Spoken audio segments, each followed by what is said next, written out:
Buenas tardes. Hello, my name is Alexandra Beguez. I'm an illustrator, cartoonist, printmaker, but most of all, I like to tell stories. I like potatoes very much, as well as ice cream and funny-looking animals, and posing next to funny-looking animals. I was born and raised in New Jersey, which has a bad rep, but I like to think it's a pretty neat place to live. I'm currently living in Weehawken, New Jersey, which is famous for the duel between Alexander Hamilton and Aaron Burr. Fun fact, Hamilton's son also dueled in this same spot 3 years before and also died. Don't duel. When I was a kid, I spent a lot of time drawing and making comic-like things. I grew up in the early 90s, which in my opinion was a great time to be a kid, and I watched way more TV than I should have, and I still do. And to my mom's horror, I also watched a ton of inappropriate cartoon shows like Ren and Stimpy, Aeon Flux, and Beavis and Butthead. So one day, my friend and I were talking about Beavis and Butthead and how silly it was, and then we started making puns with their names, and we came up with Fleavis and Tickhead, which we thought was hilarious, and we decided to make a comic about them. The main cast, I don't remember all their names, it was a while ago, but Tickhead's this more rotund guy, and then Fleavis is over here. My love for animated films and Disney Pixar quickly overtook my love of drawing and comics. So when it was time to pick a major for college, I chose to go into computer animation at SVA. It was a way to do what I liked and make my mother happy. Yes, I has Jorb. Above is a still from my thesis film, El Diamante y el Pulpo, aka The Diamond and the Octopus, which was a collaboration with a friend of mine in the program. As I was making the film, I quickly realized that my favorite part of the process was everything that happened before you started animating, writing and developing the story. Ultimately, I figured it was the best way that I can take control of what I wanted to do, take control by making my own stories. In retrospect, one of my favorite classes during undergrad was a comics narrative class taught by Nick Bertozzi. I never realized comics could be more than what I read in Marvel and DC issues. So after undergrad, I determined to become the best storyteller that I could be. I signed up for continuing ed classes to teach myself how to make comics and to meet other cartoonists. In my inking class, we were assigned to make a short comic using one of the techniques that we learned. So I chose brush, and I knew just the guy to use for this comic. Meet Alien Raver. He's curmudgeon-y. All he wants to do is eat and sleep and dance. But he's constantly being deprived of his basic wants by the Turlefonts, who like him very much and only want to be near him. While working on these self-initiated projects, I turned it up a notch by giving myself constraints, certain parameters that I had to follow, either by limiting what colors I used, working on a unique tool, or incorporating a random element to the story, which I did for this one. For this comic, I picked a random word out of a hat, and it ended up being quilt. My solution was Alien Raver is very cold. He's in a desert at night, and he pulls down the night sky to use as a quilt to warm himself up until it backfires on him. What I really liked from this project was how I introduced a mythological element, so explaining how night becomes day. But most of all my projects with Alien Raver are meant to be fun. So for example, this series of prints, I brought together 3 things that I loved: Alien Raver, X-Men, and food. So after making a couple of mini comics, I felt it was time to apply to several indie comics festivals in the city and put my work out there. I wasn't very familiar with what festivals were out there, so I just kind of randomly emailed a bunch of them, including Locust Moon Comics Festival based in Philadelphia. The guys that run that show also run a comic shop, and they liked my work so much that they asked if I wanted to contribute a comic for their comics magazine. The first issue also had a parameter. It had to be a silent, wordless comic, which is my jam. So all of a sudden I was published. Yes. Soon after, the Locust Moon guys contacted me again, asking if I wanted to contribute to another project, which was Little Nemo, Dream Another Dream. This anthology, which was successfully kickstarted, was a tribute to Winsor McCay, a cartoonist who drew the Little Nemo and Slumberland comic strips between 1905 and 1911. The full-page weekly strip depicted Nemo having fantastical dreams that were interrupted by his awakening in the last panel. And this is the comic that I made for the book. I'm published again. This book features a ton of illustrators and cartoonists that I admire and respect, so to have my work alongside theirs was a dream come true. A few friends and I, who often tabled together at these local indie fests, banded together and decided to self-publish our own anthology comic. Each issue has a different theme of 4 because there were 4 of us in the beginning. Mythology has always fascinated me, and how animals are attributed human emotions and traits while personifying abstract concepts, such as emotions and forces of nature. So for the first issue, I incorporated mythology as well as themes of death and rebirth into my comic about spring. Warning, a lot of my comics end badly, have bad endings. For the second issue, the theme was melancholy. I borrowed in this comic from existing folklore, in this case about selkies, which are mythical creatures that resemble seals in the water but assume human form on land. And then I took that and I subverted the typical folk tale by presenting the story instead of an unhappy woman who wants to escape her dull life. She thinks she's a selkie, but not. The next issue focused on elementals, which are mythical beings that represent the 4 elements. Mine was sylphs that represent air. So with this story, I played around with the order of events, starting with the effect, or that this bad air is spreading pestilence, instead of presenting its cause. So as you've seen, myths and folklore are a big inspiration in my stories, but it's really easy to find yourself only using one source of reference in your work. So I try to look outside of mythology and comics for inspiration and mix it all up to create something new. I had recently learned about this concept which fascinated me about the triple point of water, which is essentially that water can exist in all 3 states at the same time if you're in a really high altitude. So I took that fun fact and I wrote it into the story. Someone's disposing of a body in a lake on an extraterrestrial mountaintop. Very grim stuff. That reminded me of Anubis, who is the god of the underworld in ancient Egypt. And one of his many jobs was to protect the dead on their journey to being judged. So the title of this comic, He Who Is Upon His Mountain, is an allusion to Anubis and where the disposed are taken to and judged. So ever since reading Mouse by Art Spiegelman, I've become more and more interested in nonfiction comics. But for a long time, I chose not to write nonfiction comics because frankly, it's a daunting prospect, especially attempting autobiographical work. Where do you even begin? What's interesting? Am I interesting? So when it was time to pick my story for a digital short story project last spring, I chose to take a stab at nonfiction. So while I was born and raised in New Jersey, my family comes from Cuba. Et voila. This is my mom and dad on their wedding day. My family lived through the events of the Cuban Revolution and its aftermath. My mom, aunt, and uncle would often tell me stories of their time in Cuba, and especially telling me stories after the revolution and how they all struggled after Fidel Castro took power. It seemed fine in the beginning, but then things got steadily worse as supplies dwindled and people turned on each other, calling each other out to the government. So that's like very heavy content, so I wanted to find a way to kind of have 2 stories going at the same time so I can present that heavier material. And then I remembered that my mom told me a story about her raising rabbits in Cuba, and I thought, perfect, I can use that. But let me tell you, it was a lot of work to get that story out of her. I interviewed her a few times, and I had to make sure she didn't go off topic, which she liked to do a lot. So then after all those interview sessions, I had to transcribe the recordings from Spanish to English.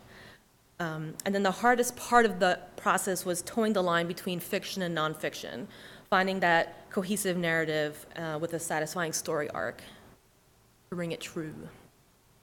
So the story of Los Conejos de Carmen is, in a small suburb of La Habana, lives Carmen, her husband Lázaro, and her father Miguel. Although their situation is better than most, Carmen is desperate to join the rest of her family in the US, but faces resistance from her husband and father. The timid Carmen confides her dilemma to her neighbor, Mamita, as they walk to and from work together. With Mamita's encouragement, Carmen convinces Lázaro and Miguel that fleeing their home is the only way their family can thrive. So what I got from working on this project is that truth is stranger than fiction, and it was a challenge as well that there was a lot of dialogue in the story. I had to reduce the content into 12 pages, which is crazy. I basically had enough material for like a book double that size. And I also made a conscious choice to make it a bilingual book to reflect my upbringing. And it was really fun to see my mom as a cartoon, and she dug that a lot too. This all leads me to my latest project, The Offering. So my journey as a storyteller has brought me here. Everything I've done up until this point, working on Alien Raver and the stuff I did for the anthology zine with my friends, gave me the tools I needed to create this story. The Offering is a science fiction webcomic, of which the first 3 chapters out of 12 were created for my thesis project. Themes I wanted to explore in this story were how relationships change over time, facing the consequences of your actions, finding your place, and the struggle between what's expected of you and what you want for yourself. This project also has a lot of firsts. It's my first science fiction story. It's my longest to date, and I really wanted to push my ability, push my world building in this story. Getting the story right was my biggest obstacle. It didn't come to me easily. There were many, many edits. Creating a character-driven story was very important to me. I wanted to really get to know who my protagonist was and what she wanted. So I decided to look into myself, and something I took from working on my nonfiction story was to take elements from real life and bring it into my work. It was important for me to create work that reflected the world that I grew up in, and I grew up in a very diverse town where actually the majority of the people were Latinos. I also wanted to feature a strong, complex female character in my story. Basically, I wanted to bring things into my work that were not always present in the media that I consumed as a kid and as an adult. In terms of technical challenges, there was a lot of drawing, a lot of backgrounds, a lot of character shots, perspective. If you remember from the past slides, I drew a lot of naked women and forests, so it was a departure, but a welcome one. And I made this a webcomic, which allowed me to play with format and layout. It let me change how people experience the comic and make it more accessible to them. So, the story of The Offering is the story of Maite. Maite lives on Talus, the last human colony in a dying universe. She has a complicated relationship with her guardian, Dian, leader of Talus, who demands perfection and obedience from her headstrong ward. One night while dreaming, Maite is contacted and befriended by Yuri and his father They revealed themselves to be Uog, mysterious beings whose uninhibited way of life is considered taboo. When a lethal affliction befalls the Talus colony, Dian keeps everyone blissfully unaware of the looming danger, while quickly isolating anyone that shows symptoms. Maite becomes dismayed by Dian's actions and turns to her new Uog friends, who offer to help her. Accepting their help inadvertently places them in danger, which puts Maite in the impossible position of choosing who lives and who dies. Moving forward with the story, I'd like to finish the remaining chapters, as well as branch out from the central narrative. Like I said earlier, it was really important for me to push world building and make it so that I can keep creating stories from the same cast of characters or from like the supporting cast and make like really big universe. And that concludes my presentation. Thank you.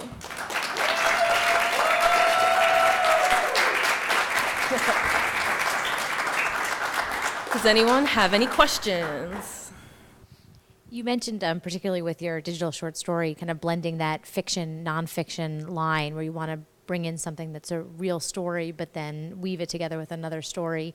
Can you talk a little more about that and how you were able to blend those two into something that was, sharing that nonfiction narrative, but also, bringing in that fiction element as well? Right. So when I was interviewing my mom, obviously it's like a very long story. Like I can write a really long book about it. So it was a challenge to just even find a little nugget that I can write about in like a couple of pages. And the character Mamita that kind of gives my mom the courage to confront my dad and my grandfather, she's a amalgam of like a couple of different characters, because there's just like no way that I can fit them in.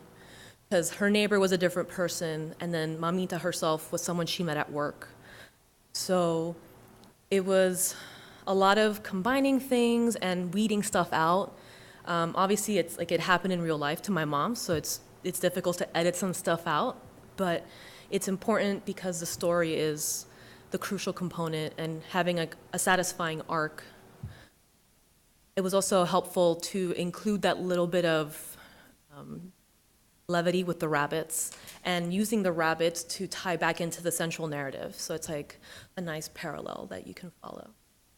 I definitely look forward to writing more nonfiction and maybe even expanding upon my mom's stories. Would like a lot.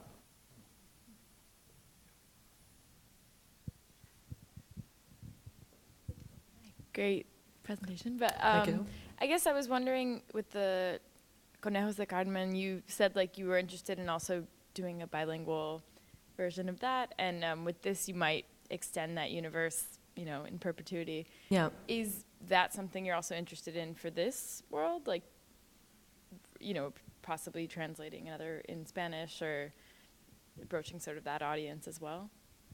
Yeah, I was contemplating that for this comic, but I chose to just write it in all English. But I mean, yeah. like in the future, yeah. No, I know. But then I was thinking about it some more. I'm like, it would be interesting if I did maybe write one comic that pertains to this universe all in Spanish, and then maybe another one that's bilingual. And that, it's like just to kind of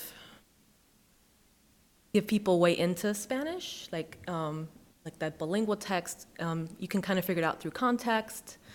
And it's just fun when you figure stuff out. And it's fun for people who are bilingual to read that stuff, because there's not a lot of that material out there. So it's a nice way to like ease people into the Spanish. Right. Yeah. Like I know, yeah. you know, I grew up in a similar Yeah. fashion, and Yeah. it was so limited. Like I remember my mom bought me a lot of books that were like you'd flip them over, and the story would be one half English, one half Spanish. Like. Right. And I think it'd be really cool to like have more content that's visual, and something like this would be Yeah, great. definitely. Yeah. Yeah.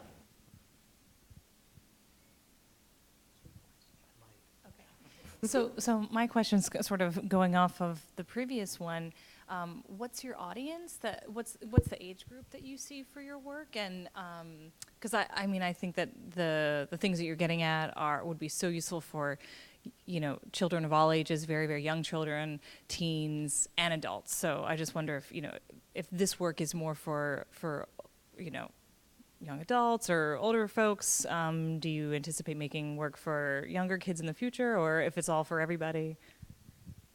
The work I make, I kind of imagine it's for people like me, because you know, obviously you should make work for yourself that you like to do, read. But I can definitely see most of these stories, except maybe like more cautionary ones with the naked ladies, being for all ages. I kind of wrote the offering in mind, like people near my age group, people who attend indie fests, who like soft sci-fi, who are looking for like female protagonists in their stories, things like that. But I'm definitely open to writing to all ages, and I think it'd be a great challenge to write for young kids. I'd have to really, like, if I want to incorporate mythological elements in those stories, I have to kind of figure out new ways to do that without having naked ladies. A little bit, you know, a little censor bar.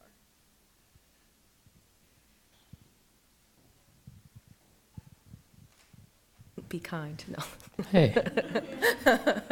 I guess I just had a question. I wonder if you might be able to speak on coming from your background in animation to comics and to sequential, and kind of pausing motion for, you know, read, internal, experiential, you know, motion, reading, storytelling, you know, within your viewer. I wonder if you could speak to that process of coming from animation to then diving into comics, and kind of how the two might have informed or conflicted in the process of getting here. Yeah. So, I mean, I'm focusing on comics and like still sequential narratives, but I still very much love film and animation. I eat it up all the time. It was interesting. I actually saw the connection in that class I took in undergrad with Nick Bertozzi, because that was my first studio course outside of my major. Like we were all locked in like this room with no windows, and my friend was like, "Oh, you should take this. It's required. Whatever." Okay, so I took it, and then I realized just how these two different media intersect. It actually improved my filmmaking and my animation. Because when you're drawing the panels, you try to keep it interesting, and you have to remember like how you're looking at people. You have to kind of solve the riddle of talking heads. Like how do you make that interesting? How do you present animation? And that lends itself to storyboarding. So I felt that that comics class actually improved my animation, and then vice versa. My time doing animations and film also inform how I approach drawing things and different angles. It feeds back into each other. I'm looking hopefully into doing more animation in the future and making more mixed media where they're more combined.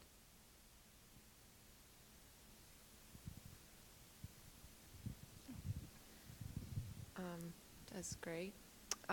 How easy or rocky or fluid was the transition from writing about myths to kind of more world-building sci-fi? Are there like similarities that you found in kind of building those stories, or is it kind of more different? Definitely similarities, because you're starting something from scratch and you have to explain how things have come to be, but it's very different because with mythology you can dip more into the surreal. Not that you can't with sci-fi, but I wanted my sci-fi to be a little more grounded. So I'm like, okay, it's going to be in the super distant future where, things like most of the universe is dying and there's not a lot to go around. But the thing about sci-fi is that it's actually a way to present content that is more difficult to present just using like regular fiction. You can talk about really heavy issues like relationships and like ecological issues, social issues, and it's like in the guise of sci-fi, so it's a little more palatable for some people, which you can kind of do with myth, but it's more like cautionary tales and things like that. So I found leaping into sci-fi was very difficult, which is probably why it took me a long time to even do sci-fi, even though I really love sci-fi stories.